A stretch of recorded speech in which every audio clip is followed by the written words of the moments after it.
Hello again. We're back on the topic of gun control, and today I'd like to talk about universal background checks. And I'm going to explain to you why universal background checks are the same thing as universal gun registration.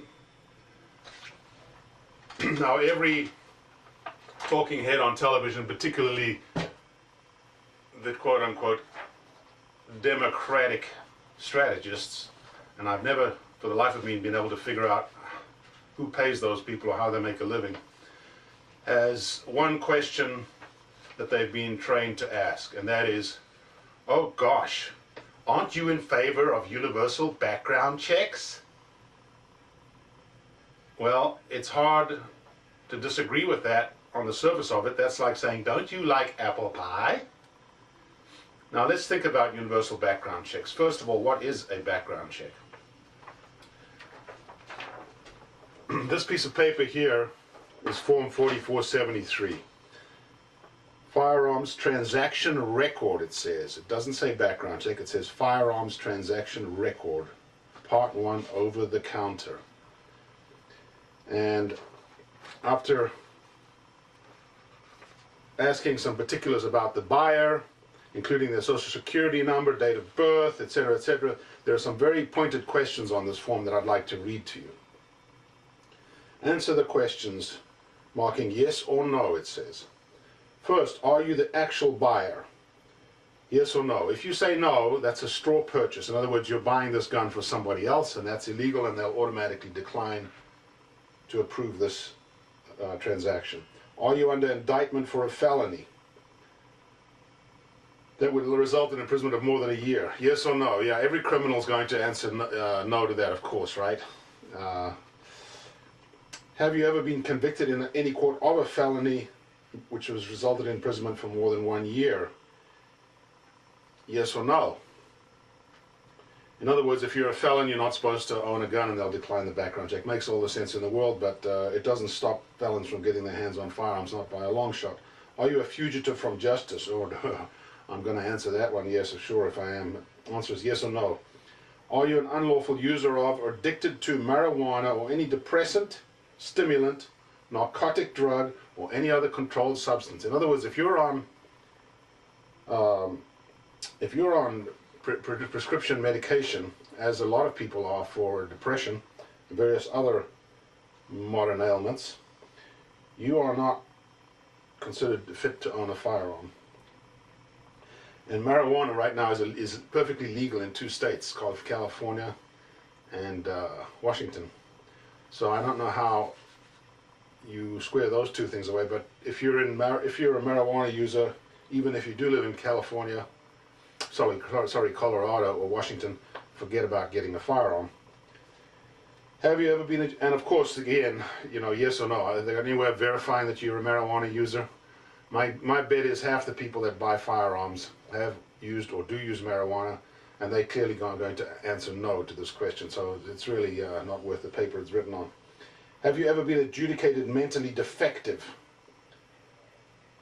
which includes a determination by a court, board, commission, or other lawful authority that you are a danger to yourself or to others, or are incompetent to manage your own affairs? Or have you ever been committed to a mental institution? Answer yes or no. Well, this is also, on the surface of it, a sensible thing to ask somebody. The fact is that most of the mass shooters that we've read about in recent times have been nut jobs, and some of them have been receiving psychiatric care. So this provision here obviously doesn't work very well in practice. Have you been discharged from the armed forces under dishonorable conditions? Yes or no? Are you subject to a court order restraining you from harassing, stalking, or threatening your child or an intimate partner or child of such partner? Yes or no? Obviously, again, you answer yes, forget about your gun. Again, they're trying to stop people, going and buying a gun to shoot their wife or girlfriend or what have you. That's a reasonable thing to ask, but in practice it raises all sorts of complications. Have you been convicted in any court of a misdemeanor crime of domestic violence? Again, they're trying to get the nut jobs or the the hotheads that want to murder their wives. Have you ever renounced your United States citizenship? If you have, presumably you're not allowed to, no longer entitled to own a firearm. Although, interestingly, if you are a non-citizen who holds a green card, you are entitled to own a firearm.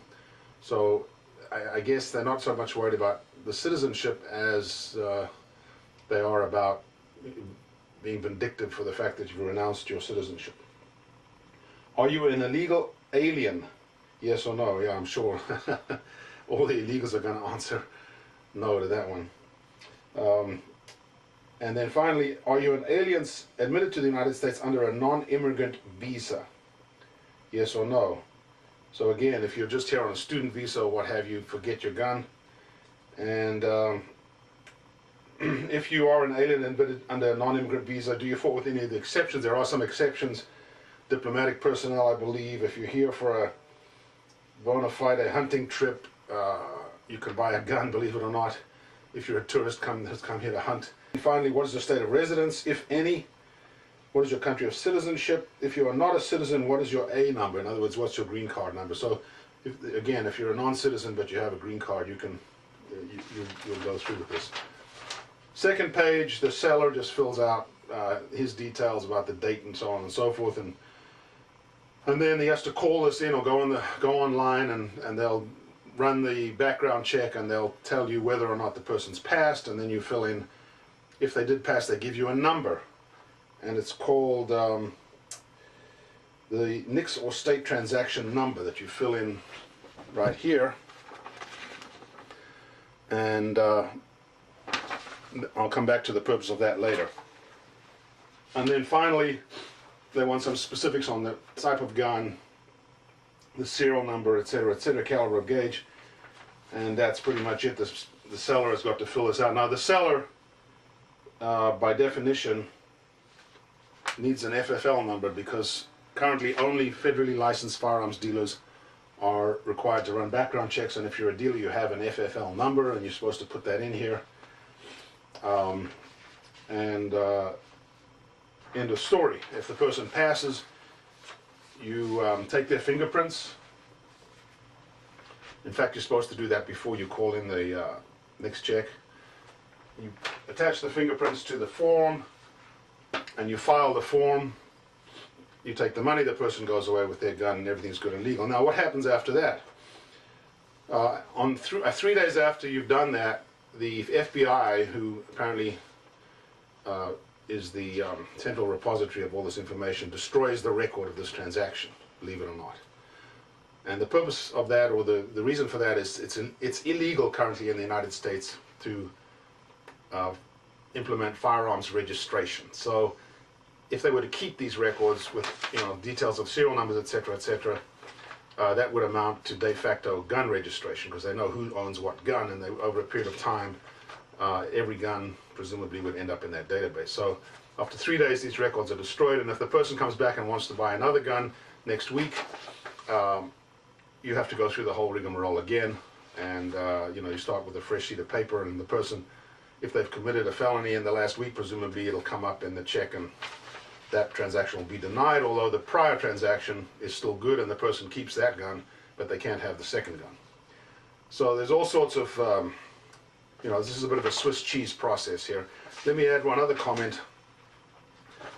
The reason they want the serial number and the type of the firearm is they want to assume that, they want to assure themselves that this is a legitimate firearm. It's not a fully automatic weapon, for example, which this background check, even if you pass it, does not entitle you to own a fully automatic. To get a fully automatic, you have to pay a $200 license fee or tax, and you have to go through a much more rigorous background check. And I'm not sure, having never done one, what that entails, but it's more rigorous, and that is a registered gun. From that point onwards, your name is on a list, and they know who owns all the fully automatic weapons in the United States, but they don't know who owns all the other firearms that are considered to be legally transferable, subject to these background checks. So the serial number, you'd think that one of the things they would do when you conduct a background check is they'd check to see whether that particular firearm is stolen. They have them make the model, the serial number.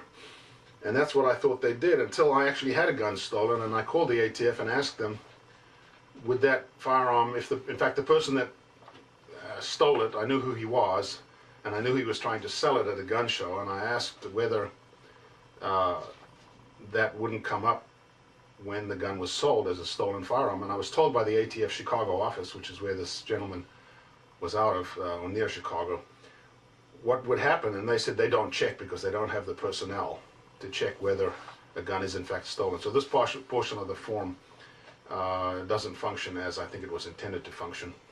And from personal experience, stolen firearms are rarely, if ever, recovered. So that's your background check. Now, as I said, this check is only, by federal law, it's only required when a person buys a firearm from a federally licensed dealer. That approval number that I put in here is something they're going to audit. When they come and audit you as a dealer, they want to see your log. And in your log, you're required to record every gun that comes in, and every gun, and when it came in, what it is, serial number, etc., and where it went, if it's gone out. If it hasn't gone out, they want to see that it's still in your inventory. So in the case of, for example, this particular gun here, which was a Parker shotgun, hammerless shotgun, side by side, in the disposition column I have the person's name and a number there, number 3. Now what that is it's the serial number of the 4473 form that goes in the top right hand corner here. I'm required to keep all these forms on file and to have them serialized so that they can see where this number went, or where this particular firearm went. And by cross-referencing this disposition column to the file of these 4473s, they can figure out who I sold the gun to. Now remember, they don't have a record of this any longer. Once this transaction's 3 days old, the record's disappeared. But if they recover a firearm at a scene of a crime, for example, they can trace that firearm from the original manufacturer or original importer. They can follow it by calling the first dealer that it went to and asking him if he still has it. If not, who did he sell it to?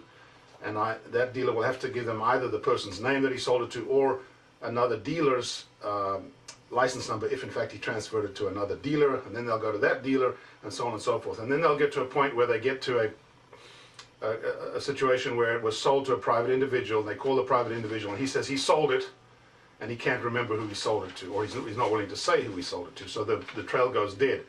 So that is a flaw in the current system for tracing firearms, and of course the government would love to know where every firearm is at every point in time. And that brings me to my subject of universal background checks. What they would like to do is they would like to require private individuals who are not licensed dealers to implement the same background check process. And as I've just explained, and as you, I'm sure, by now understand, since since the private person doesn't keep a logbook, because he's not required to, he's not a dealer. When the private person, even if they do conduct a background check, and they can do it online these days, assuming that the government gives them the ability to get a password and what have you, that background check after 3 days disappears, and there's no record of it, and presumably the private person may have a copy of it, or may be required to keep a copy of it, but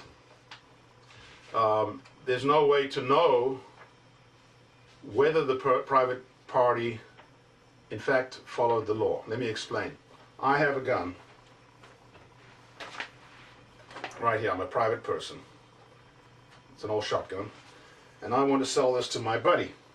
And my buddy has a little bit of a spotty record, and my buddy says, listen, let's not fool around with that paperwork stuff, just sell me the gun, here's $500, gives him $500 in cash. The government, if I'm a private person, the government doesn't know I own this gun, and tomorrow this gun is now at my buddy's property on his gun rack, and they don't know he owns it. So who's to know whether a background check was conducted or not? Again, the private individual doesn't have a logbook, so there's no way to close that circle and find out whether background, or to enforce a universal background check.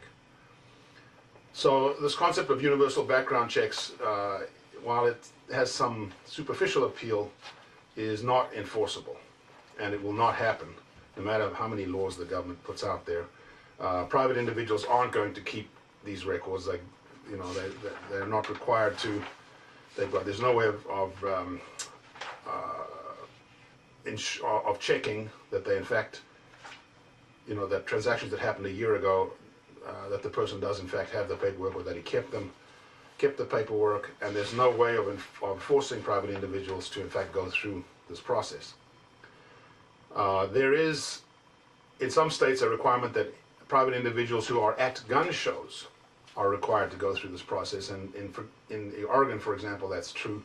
And what the gun show organizer is required to do is to employ a dealer who will conduct background checks on behalf of private sellers at the gun show, and the gun show buyer and seller go together to this private dealer's desk, and they complete the paperwork, and then the person leaves the gun show with his gun. And again, that's partially enforceable because you can have someone watching what goes on at a gun show. You can have someone at the door checking when people go out that in fact they have the necessary paperwork that the gun show organizer requires to prove that they went through the background check. But really, even at a gun show, after the fact, it's not enforceable unless, and this brings me to the crux of this whole matter, unless universal firearms registration is implemented. In other words, a single central database listing every firearm in the United States, all 300 million of them, and where that gun is at any point in time. So if a gun moves from household A to household B, they can enforce the background check process because they know that the gun moved, and they want to see a corresponding transaction number or a corresponding background check transaction that simultaneously was conducted on that transfer. So when these people say, you of course are in favor of universal background checks, what they really say is you are in favor of universal gun registration. And that's where we're headed. Folks, this is a Trojan horse. Universal background checks is a Trojan horse for gun registration. Now, some of you are still thinking, well, what's so bad about gun registration? We register our cars. Let me explain why universal gun registration is something that we gun owners have resisted for the longest time. First of all, you see this little sticker down here? That's your annual license. So when you have a universal gun registration system, you can send every gun owner in America a bill annually or every 2 years for the privilege of owning that firearm. So that will, I bet you dollars to donuts, that will be the next shoe to drop, is licensing, license fees. Along with that, every 2 years or every so many years, they will require you to prove, A, that the gun is safely stored. So they will want to come into your home, and don't laugh, this happens in England. They will want to come into your home and see where you keep the gun. All right? And at the same time, they want to see all the guns that you have in your house. Point two, they will want you to get some kind of certification that you have not in the meanwhile become disqualified. In other words, you haven't started taking medication, you haven't been certified a nut job, you haven't had a domestic violence issue, you haven't had a felony, and all those other things that are on that list that I went through. So they're going to not only tax your firearm, but they're going to force you to requalify every year or every 2 years or whatever the case may be to own that firearm. So I think by now you're starting to get an inkling of what this whole strategy is all about. Let me make a final point. In every case where guns have been confiscated in history, the confiscation has been preceded by universal firearms registration. If they know where every gun is and which household owns what guns, that is the precursor to the goons arriving at your doorstep and saying, we've decided that your semi-automatic shotgun is illegal, we're here, hand it over. Or we've decided that your semi-automatic pistol is illegal, so please hand that over. Or we've decided that all firearms are illegal, so please hand them over. This is a very, very sneaky and clever move on the part of the current administration to put the thin end of the wedge into this issue, and you can be darn sure that this is not the end of the story. So when they say, again, you're in favor of universal background checks, surely, the answer is no, we're not, because we know where you're headed with this. And in any case, this is another one of those government pie in the sky deals where this law is supposedly going to prevent criminals from owning firearms. Baloney. Criminals will always own firearms, and it's also going to prevent nut jobs from getting firearms. Baloney. Nut jobs are always going to get firearms. If you want to solve the problem of gun violence in this country, it falls into two categories: criminal and lunatics. The lunatics need to be locked up. All right, enough with this libertarian or live and let live philosophy we have now toward towards mentally ill people. Mentally ill people that are violent need to be locked up. Period. That's the only way you're going to keep them off the streets. And then secondly, with regard to criminal violence, we need to implement harsher penalties for crimes committed with a firearm. Simple as that. In some states they've done it, and the crime rate has dropped dramatically. In other states they're much more lax, and guess what? Criminals get out, they go buy another firearm on the black market, and the next day they're on the street, doing what they do. So, thank you for your time. I hope you've understood where I'm headed. I hope you watch my other video, which deals with the issue of the slippery slope. In other words, where do we draw the line if we want to ban certain types of firearms? And I think I illustrated that where the line is currently drawn, fully automatics versus all other firearms is about the only crisp delineation. Once you start to encroach into this area of semi-automatic rifles, assault rifles, semi-automatic rifles, semi-automatic pistols, magazines, and so on and so forth, pretty soon you've made illegal a vast majority of firearms that are used for honest purposes by honest tax-paying citizens in this country. So please, if you feel strongly about this issue, get the word out. These people are moving really fast. They're using the media to brainwash people who know nothing about guns, and they just see guns as scary things that kill people. So get your friends to watch this video. Let's try to get the word out there, and let's get a hold of our elected representatives and tell them that we do not want restrictions, further restrictions on the types of firearms we own. We already have plenty of quote-unquote common sense gun control. We in fact have 243 pages of very tiny type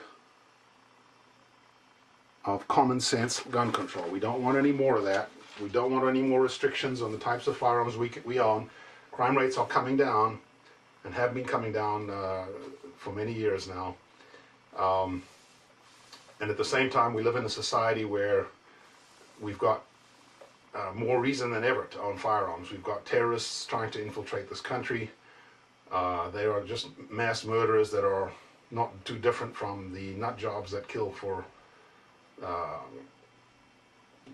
because of their mental condition. These people will go into schools, believe me, just like Adam Lanza did, and mow down children, and they'll take pleasure in doing so. So we've got an invasion of illegals from the south, some of whom are just honest people who want to make a better living, but many of them are drug dealers, smugglers, etc., etc. We've got an invasion from our southern border. We've got the government running out of other people's money, and that's going to lead to some pretty ugly situations in the streets of our cities. And if you're a business person, or if you own a nice home or a nice car, believe me, there will come a day when you will want what is commonly referred to as an assault rifle, and you will want a 30-round magazine. In fact, you will want several of them. So do not let them go anywhere with this common sense gun control. We've got enough of this baloney as it is, and it doesn't work like they say it does.